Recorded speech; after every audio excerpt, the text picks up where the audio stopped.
Good afternoon, everyone. Thank you, Kristen, for that great introduction. Again, my name is Caroline Johnston, and it's a privilege to be collaborating with Rock and also to be with you all today. So I'll go in to tell you a little bit about myself. Well, my background's in international business development and coaching, and the techniques I'm certified in are positive psychology and cognitive behavioral coaching. I'm also a licensed John Maxwell coach, speaker, and trainer.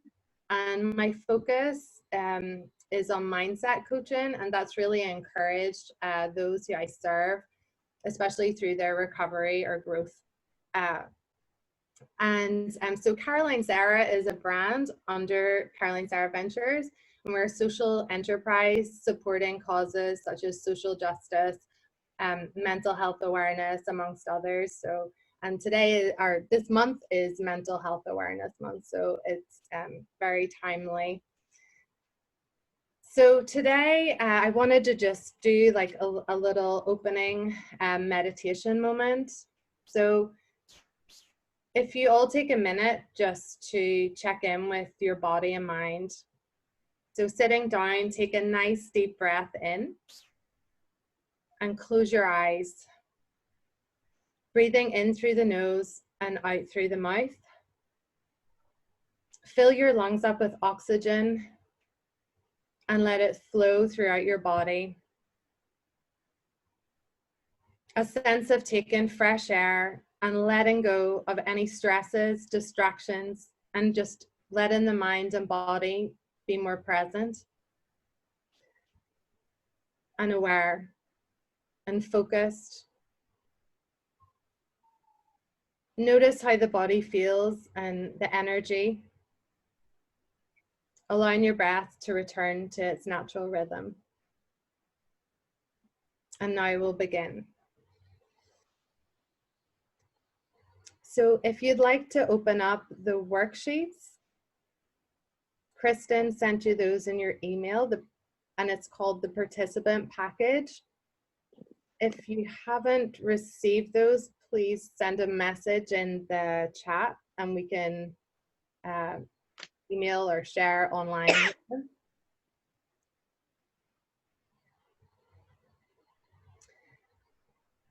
So to begin with the power of coaching, for the next little while, I'll be talking about topics that really changed my life, and that's why I'm so passionate about this.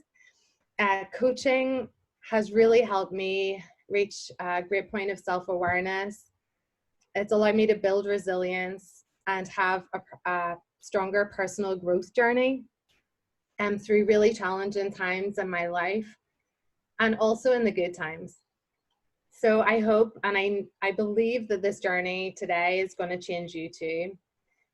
Each one of you in this room is unique, and we all have room to grow and reach our full potential. Growing yourself daily guarantees that you'll be better than you were the day before.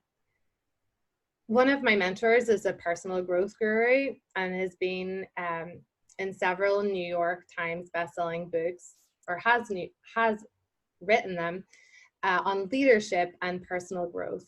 In fact, he has more than 100 books and he sold more than 26 million copies. His name is Dr. John Maxwell, and we'll be using some of his materials today, particularly the invaluable laws of growth.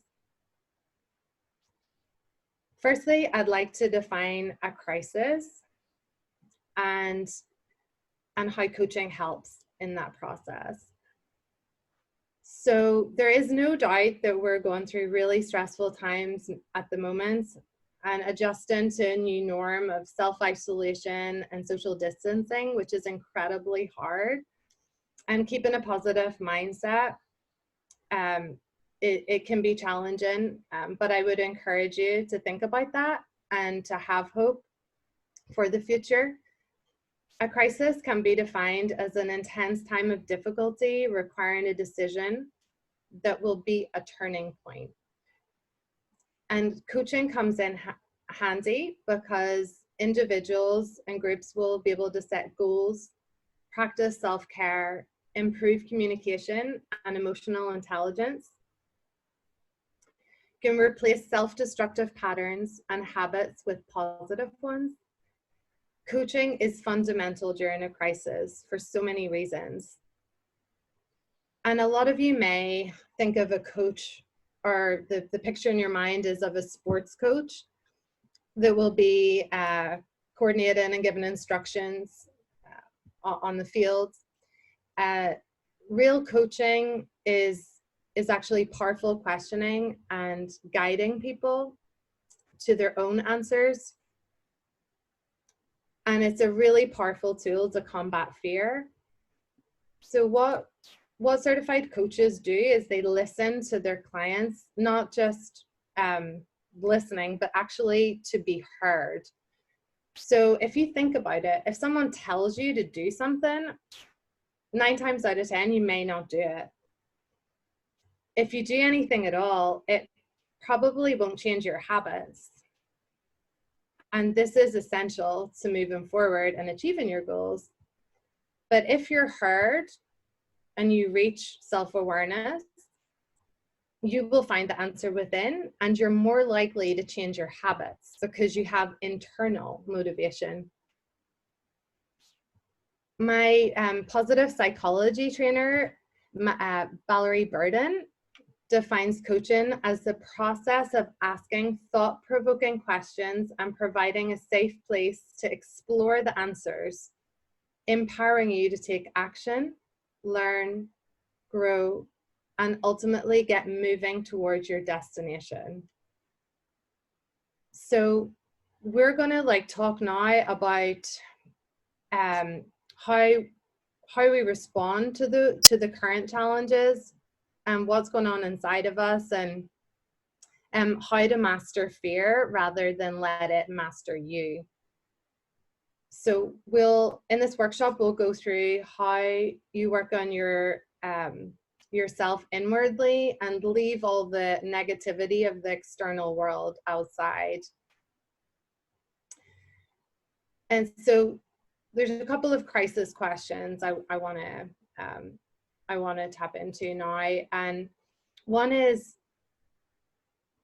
what is one lesson during this crisis you've experienced that you can share in your breakout groups?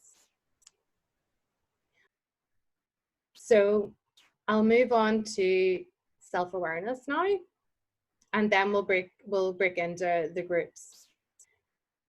So to become self-aware, you can overcome your fears. Awareness is the state or condition of having a knowledge of consciousness. So this is knowledge or perception of a situation or fact. So from a really young age, we'll be in school, gaining knowledge and learning facts and reciting things and memorizing for exams. But often people rarely take time to meditate on their beliefs and core values. Our beliefs are what drive our thinking and are often outside of our conscious awareness. And coaching really helps you dig deep and find courage. So awareness, not knowledge, will help you bring your unconscious mind to the conscious. And it gives you the capacity to learn from your mistakes as well as your successes. And it enables you to keep growing. You will learn to develop sometimes from a fatalistic mindset to an aware mindset. I love this powerful quote from Anthony DeMello. What you're aware of, you're in control of. What you're not aware of is in control of you. And as Brian Tracy states, 95% of your emotions are determined by the way you talk to yourself. Often, this can be a lot of negative thinking. And in the last portion of this workshop, we'll dedicate that to using the self-awareness and applying it to your personal growth plan. Now I'm just going to cover one last point on self-awareness and self-esteem before we break out. So the law of the mirror is in the 15 Laws of Growth by John Maxwell. And this law of the mirror states that you must see value in yourself and add value to yourself. And one of the barriers to your potential is low self-esteem. Self-esteem is the single most significant key to a person's behavior. Low self-esteem puts a ceiling on our potential. So you may be asking, how can I turn this around, or how can I improve my self-image or self-esteem? Well, one way of doing that I really recommend is to guard your self-talk, and also to review the definition of potential. What we believe, we act on, and what we act on, we tend to become. No world record was ever set by someone saying, I can't do this. So another useful point is, don't compare yourself to others. Making comparisons is really unneeded, and it's a distraction to your own potential. I'd encourage you to move beyond your own self-limiting beliefs. Whether you think you can or you think you can't, you're right. So you can give yourself permission to act, feel, and think differently. One thing I find really useful also is to focus on adding value to others. So if you're in a really bad or sad moment or a difficult time, it's really hard to feel bad about yourself when you're doing something good for another person. I've tried to focus on this so many times when I've been going through challenging circumstances, or really grieving or devastating times. As soon as I turn my focus to other people's needs and others that are going through even worse situations, it really helps me. And so another practice is to celebrate small victories. Even if they're tiny, they're worth celebrating. And so what we'll do now is, if you can refer to section 2 in your workbook, and we will come back in about 10 to 12 minutes.